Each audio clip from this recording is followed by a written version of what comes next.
এই কচুর ভর্তা নতুন জামাইয়ের সামনে দিলেও আমার মনে হয় যে সাগরনা রেখে এই কচু ভর্তা সে খাবে। কচু এইভাবে আলু ভাজির মতো করে কেটে সিদ্ধ করে পানি ফেলে দিয়েছি। এটাকে ভর্তা করব।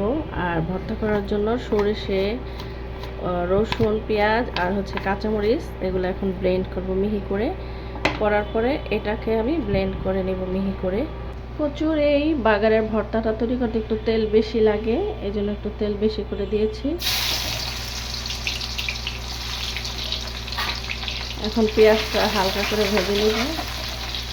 পেঁয়াজ ভাজা হয়ে গেছে। আর এই যে সরষে, কাঁচামরিচ, পেঁয়াজ, রসুন ব্লেন্ড করে নিয়েছি মিহি করে।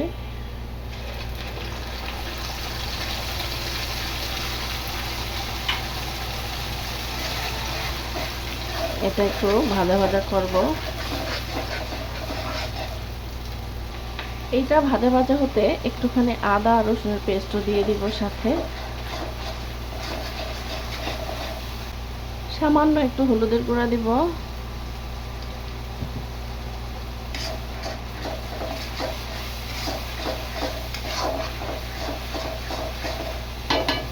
আর এটা ভাজা ভাজা হতে এখন কচুগুলো আমি ব্লেন্ড করে নেব এই বাটিটাতেই।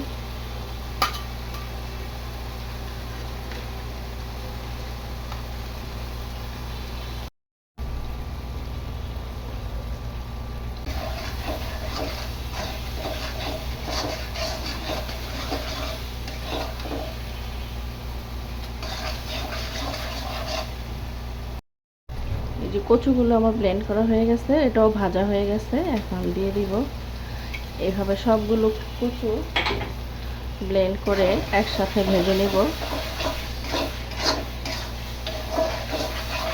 এটার মধ্যে কিন্তু আমি আরও কিছু অ্যাড করব, তবে এখন নয়। এই কচুর ভর্তা নতুন জামাইয়ের সামনে দিলেও আমার মনে হয় যে সাগরনা রেখে এই কচু ভর্তা সে খাবে, যদি একবার এটার মজা বোঝে। আমার বাসায় কচু কিন্তু খেতে চায় না বাচ্চারা, কিন্তু এই কচুর ভর্তা করলে ওদের সামনে মাংস রান্না করে দিলে ওরা আগে ভর্তাটা প্লেটে নেয়। এমনকি আমারও সবাই আর কি কচুর ভর্তাটা খুব পছন্দ করে। তো এটাতে আরও অনেক কিছু অ্যাড করব আমি, তবে আগে একটু ভাজা ভাজা করে নেই। মশলার সাথে তো কাঁচামরিচ ব্লেন্ড করে দিয়েছি, এরপরে আবার কিছু কেটে দিলাম। আর এটা যদি একটু বেশি ঝাল হয় খেতে বেশি ভালো লাগে। তো এখন দিয়ে দেবো একটুখানি সরিষার তেল।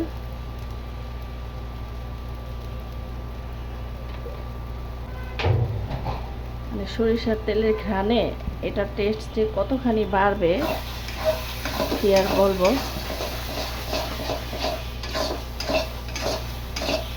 এখন আর কোনো কাজ নাই, এটাকে এইভাবে শুধু নেড়ে নেড়ে ভাজবো।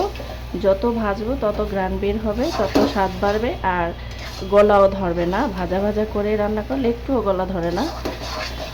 আর এটাতে আমি একটুখানি মিষ্টি হওয়ার জন্য চিনিও দিয়ে দিব। কচু শাক বা কচুরি ভর্তায় একটুখানি চিনি হলে মানে মিষ্টি মিষ্টি লাগলে কিন্তু বেশি ভাল লাগে।